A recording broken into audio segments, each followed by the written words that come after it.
Élèves de première spécialité physique-chimie, bonjour. Dans cette leçon, nous abordons la notion d'énergie cinétique d'un système modélisé par un point matériel. On appelle système l'objet dont on étudie le mouvement du centre d'inertie G. Le mouvement de G est décrit dans un référentiel R à l'aide d'un repère R, un autre R, qui lui est attaché. Par exemple, comme vous rencontrerez souvent des plans inclinés, choisissons la route faisant un angle alpha avec l'horizontale comme solide de référence. Munissons-nous d'une montre pour mesurer le temps, nous avons notre référentiel. Comme la route est fixe par rapport à la planète Terre, le solide choisi comme référence est en fait la Terre et le référentiel est ce qu'on appelle le référentiel terrestre. Une origine O, deux axes horizontaux OX et OY et un axe vertical OZ définissent le repère R. On peut alors envisager d'étudier le mouvement du centre d'inertie G du système, c'est-à-dire ici le camion. Dire qu'un système est modélisé par un point matériel signifie concrètement ici par exemple que l'on remplace mentalement le camion de masse m et de vitesse v par le point G de masse m et de vitesse vg. On concentre donc toute la masse du camion en ce point et de ce fait on néglige certains détails comme le fait par exemple que différents points des roues du camion et autres parties mobiles par rapport au camion n'ont pas toutes la vitesse v du camion. On définit l'énergie cinétique EC d'un système comme 1/2 de mvg carré, égale ici à 1/2 de mv carré puisque la vitesse de G est égale à la vitesse v du camion. En classe de première, on pourra omettre l'indice G. Pour obtenir EC en joules, il faut convertir la masse en kilogrammes et la vitesse en mètres par seconde. Calculons numériquement l'énergie cinétique d'un camion de masse 42 tonnes roulant à la vitesse de 50 km/h. On convertit la masse de 42 tonnes en kilogrammes et la vitesse 50 km, donc 10 puissance 3 mètres par heure, donc par 3600 secondes, en n'oubliant pas d'élever au carré. On trouve 4,1 mégajoules. Faisons une remarque sur l'énergie cinétique. Si le camion va 2 fois plus vite, autrement dit, si V', la nouvelle vitesse, vaut 2V, l'énergie cinétique devient EC' égale 1/2 de mv' carré, soit en remplaçant V' par 2V, donc V' carré par 4V carré, EC' égale 4 fois 1/2 de mv carré, soit 4EC. Par exemple, en cas de freinage d'urgence, les freins devront évacuer 4 fois plus d'énergie si on roule 2 fois plus vite, ou 9 fois plus si on roule 3 fois plus vite, d'où le danger de la vitesse. La formule de l'énergie cinétique s'applique à des objets de toute masse, aussi gros que des objets célestes. Calculons par exemple l'énergie cinétique de la planète Terre de masse mt dans son mouvement autour du Soleil dans le référentiel lié au Soleil dit héliocentrique. Nous négligeons l'énergie cinétique de rotation. Elle n'est pas au programme de première et n'existe plus si on modélise la planète par le point matériel G de masse mt et situé en son centre puisqu'un point ne peut pas tourner sur lui-même. La planète parcourt approximativement le périmètre d'un cercle de rayon distance Terre-Soleil égale 150 millions de kilomètres, soit 1,5 10 puissance 11 mètres, en à peu près t égale 365 jours.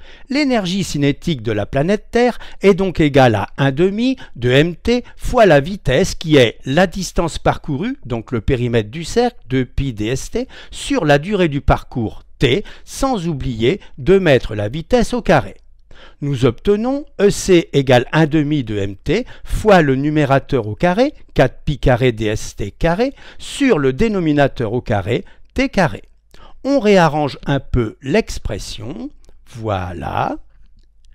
On divise numérateur et dénominateur par 2 et on obtient finalement EC égale 2pi carré dst carré mt sur t carré.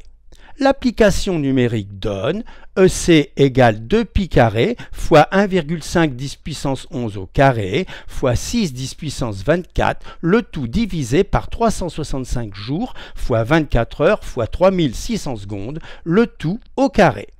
On trouve EC égale 2,7 10 puissance 33 joules. L'énergie cinétique de rotation n'étant pas au programme, nous ne la calculerons pas, mais donnerons le résultat 2,6 10 puissance 29 joules, inférieur au 10 millième de l'énergie cinétique de translation, donc effectivement négligeable. La formule de l'énergie cinétique s'applique à des objets de toute masse aussi petits que dans le monde atomique. Calculons par exemple la vitesse moyenne des molécules de diazote dans l'air du laboratoire à la température de 25 degrés Celsius. Nous ne tenons pas compte de l'énergie cinétique de rotation.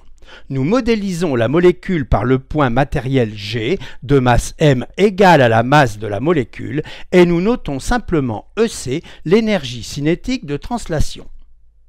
On donne l'énergie cinétique de translation moyenne d'une molécule de gaz à la température T égale à 3,5 de kT où K est une constante donnée et T la température exprimée en Kelvin.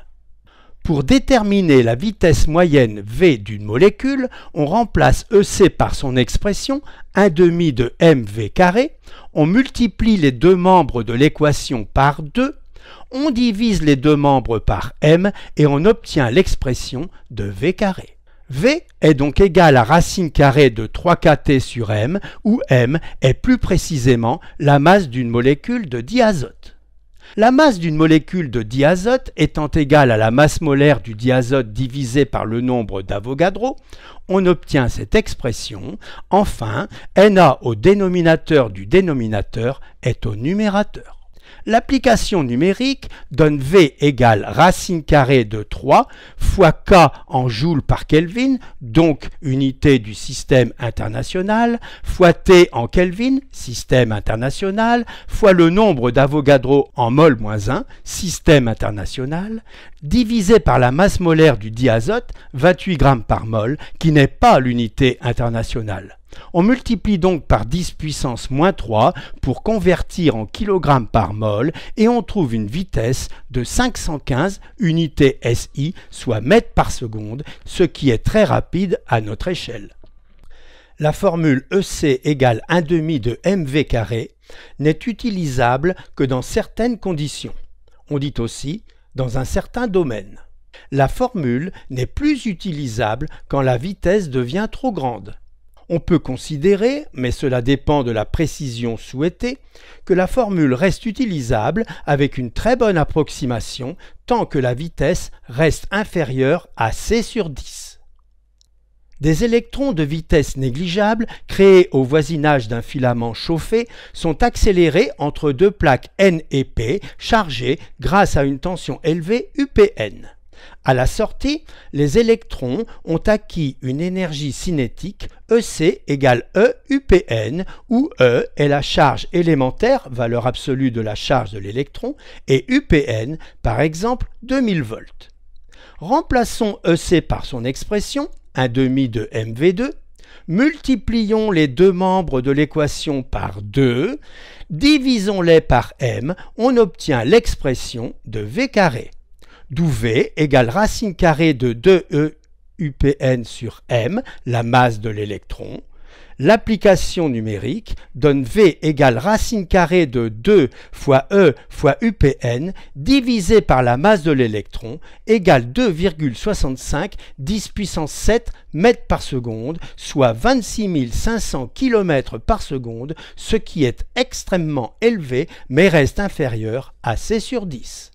Nous sommes donc encore dans le domaine d'application de la formule de l'énergie cinétique EC égale 1,5 de mv carré. La leçon est terminée. À bientôt!